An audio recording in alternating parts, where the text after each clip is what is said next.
ઉમાબેન છે. મેં એને કેમિસ હોસ્પિટલમાં સિઝર કરવા માટે લઈ ગયો હતો. એમને મને તારીખ આપી હતી, 3જી તારીખે આવજે તો તાર આપે કે સિઝર કરી દઈશું આપણે, કે કંઈ ચિંતા જેવું છે નહીં કે. તો મેં 3જી તારીખે ગયો 1 વાગે ગયો એટલે એમને લંચનો ટાઈમ પડ્યો હતો એટલે એમ કીધું કે 3 વાગે સિઝર કરીશું કે. એ મારા વાઈફને 3 વાગે સિઝર કર્યું. 3 વાગે સિઝર 3 વાગે ને અંદર લઈ ગયા, 4 વાગે સિઝર કર્યું. અને 4 વાગે સિઝર કર્યું એટલે મારા વાઈફને પછી થોડીક વાર એને બહાર કાઢી બધી રીતે આવું બોલતી હતી, પણ કે એટલું જ કહેતી કે મારા પેટમાં દુખે છે. એવી રીતે એને 2-3 કલાક કીધું. એટલામાં અમે ઘરે ગયા, ખાવા બનાવીને આવ્યા અને હોસ્પિટલમાં હું પાછો આવ્યો 7:30 વાગે. તે પછી પણ મેં આવીને પૂછ્યું, એને એવો જ મને જવાબ આપ્યો કે મને પેટમાં દુખે છે કે. તે અમે એવું પૂછ્યું સિસ્ટરોને, તે સિસ્ટરોએ અમને એવો જવાબ આપ્યો કે સિઝર કરે એ કારણે આવું પેટમાં દુખે છે. તો અમે એવું મનમાં ના લીધું. મારા ખ્યાલથી અમે ઘરે નીકળી ગયા. મારા પપ્પા અને મમ્મી ખાલી તે જોડે જ હતા. અમે ઘરે નીકળી ગયા એટલામાં તમે પાદરાની વચ્ચે આવી ગયા. એટલામાં જ પાછો ફોન આવ્યો મારા પપ્પાનો કે ઉમાને કંઈક થઈ ગયું છે.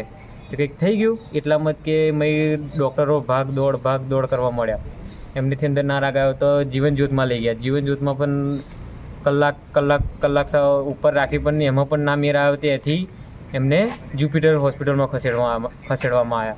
જ્યુપિટર હોસ્પિટલમાં ખસેડવા એટલે અમને ડૉક્ટરે એવું કીધું કે અહીં તમે લઈ જાઓ. પહેલાં તો અમને કેમિસમાંથી એવું કીધું કે અહીંથી તમે લઈ જાઓ, અમારી કોઈ જવાબદારી નહીં કે. એમાં અમારી બહેસ બહુ જ થઈ. ત્યાંથી અમે અહીંયા આગળ આપણે પોલીસ સ્ટેશનમાં અમે અરજી નખાવ્યા હતા કે અહીંયા આપણે પ્રાઇવેટમાં લઈ જાય તો પણ અહીંયા અમને એવું કહે છે કે અમારી કોઈ જવાબદારી નહીં, આવું કશું નહીં. એવી રીતે અમે અહીં આગળ આવ્યા. એવી રીતમાં પોલીસની ગાડી થઈ ગઈ. અમને સમજાયા, ડૉક્ટરને સમજાયા. ડૉક્ટર પોતે જઈને જ્યુપિટરમાં અમારી વાઈફને દાખલ કરી.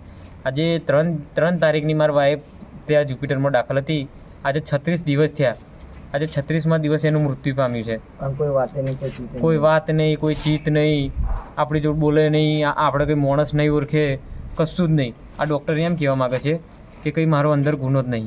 તારો ગુનો નહીં તે 7.5 લાખ રૂપિયા આપણે દવાખાનાનું ફ્રી અહીંયા બિલ તે ચૂકવ્યું કેમનું? કઈ હોસ્પિટલમાં? 7.5 લાખ રૂપિયા જ્યુપિટર હોસ્પિટલમાં. આ ડૉક્ટર એમ કહેવા માગે છે કે મારું ડૉક્ટરનું નામ શું છે? કે આપણે કેતન સાહેબ કેમિતવાળા. એમ જ એ મારે એક ફેર હું ગયો હતો, મને 50 રૂપિયા હાથું મને દવા નથી આપી. અને એ માણસે આજે મારા બૈરુને આવી ગંભીર હાલતમાં 7.5 લાખ રૂપિયાની દવા કરી છે. કંઈ એમનું કારણ તો છે ને, કોઈ કારણ વગર કંઈ 7.5 લાખ રૂપિયા કંઈ નોની રકમ નથી.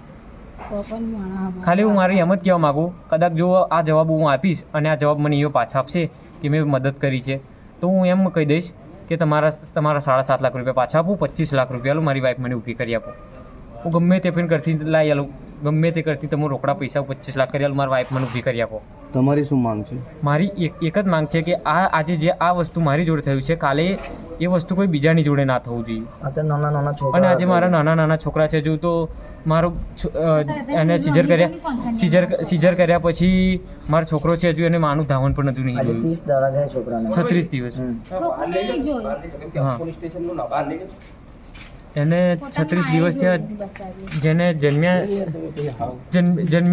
જન્મ્યા એટલે એને 2 કિલો 600 ગ્રામનો છોકરો હતો. અત્યારે હાલમાં કન્ડિશનમાં 1 કિલો ને 800 ગ્રામનો છોકરો છે મારો.